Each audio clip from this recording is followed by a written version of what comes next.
காலேஜ்ல அர்ஜுன் லவ் பண்றேன்னு ஏமாத்திட்டதால ஹீரோயின் 32 வயசு ஆகியுமே கல்யாணம் பண்ணிக்காம இருக்காங்க. ஹீரோயின் இர்ஃபானுங்கிறவர் கூட எந்த ஒரு கமிட்மெண்ட்டுமே இல்லாம ஒரு ரிலேஷன்ஷிப்ல இருப்பாங்க. ஆனா இப்ப அவரோ புதுசா ஒரு பொண்ணு கிட்ட பேசிட்டு இருக்காரு, வீட்டுக்கே வர வச்சிருக்காரு. இப்ப ஹீரோயினும் இதுக்கு மேலே இங்க இருக்கக்கூடாதுன்னு சொல்லி அவங்களோட திங்ஸ் எல்லாம் எடுத்துட்டு அவங்க வீட்டுக்கு கிளம்பிடுறாங்க. இப்ப இர்ஃபான் கிட்ட இவ்வளவு நாளா நீ என்ன நல்லா பாத்துக்கிட்ட, இதுக்கப்புறம் அந்த பொண்ணையும் நல்லபடியா பாத்துக்கோ, ஸ்கூல் படிக்கிறதுல இருந்தே ஒரு நல்ல ரிலேஷன்ஷிப்ல இருக்கணும் தான் ஹீரோயின் ஆசைப்பட்டிருப்பாங்க. ஆனா இப்ப வரைக்குமே அது நடக்கல. ஹீரோயினுக்கு ஆறுதலா ஃப்ரெண்டு தான் இருக்காங்க, ஃப்ரெண்டு மட்டும் இல்லைன்னா நான் இந்நேரம் உயிரோடவே இருக்க மாட்டேன் அப்படின்னு சொல்லிட்டு இருக்காங்க. இப்போ ஹீரோயினோட வீட்டில் ஃபங்க்ஷன் இருக்கும், அதனால அம்மா வர சொல்லியிருப்பாங்க. இன்னமும் கல்யாணம் பண்ணிக்காம இருக்கியே, உங்க கூட படிச்சவங்களாம் கல்யாணம் பண்ணி குடும்ப குழந்தைன்னு இருக்காங்க, எப்போ நீ கல்யாணம் பண்ணிக்க போறேன்னு சொல்லி அம்மா கேட்குறாங்க. ஆனால் ஹீரோயினோ கல்யாணத்துல இன்ட்ரெஸ்ட் இல்லாத மாதிரி பேசிட்டு இருக்காங்க. ஒரு நாள் சூப்பர் மார்க்கெட்ல ஹீரோயினோ அவங்க ஸ்கூல் படிக்கும் போது லவ் பண்ண பையனை பாக்குறாங்க. அவருக்கு இப்போ கல்யாணம் ஆகி ஒரு குழந்தையும் இருக்கு.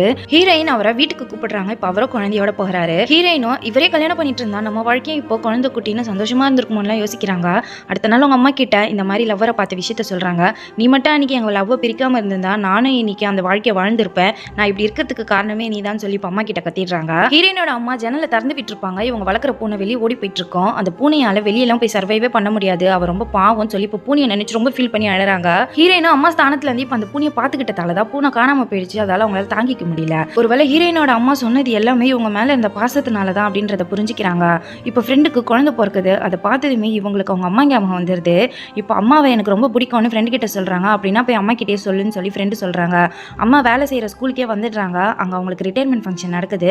பொண்ணை பார்த்ததுமே அவங்களே ஹாப்பியா இருக்காங்க. ஹீரோயினை பத்தி அங்க இருக்கிற ஸ்டூடெண்ட்ஸும் நீங்க அவங்க பொண்ணு தானே, அவங்களால தான் எங்களுடைய ஸ்கூலுக்கு கெட்ட பேரா, உங்களை மாதிரி தான் இருக்கவே கூடாதுன்னு ஸ்கூலே பேசிக்குன்னு சொல்றாங்க. அம்மா ஸ்டூடெண்ட்ஸ்க்கு கொடுக்குற அட்வைஸை கேட்டதுமே இவங்களும் மாறல, இந்த ஸ்கூலும் மாறலன்னு நினைச்சிட்டாங்க. வந்து கிளம்புறாங்க.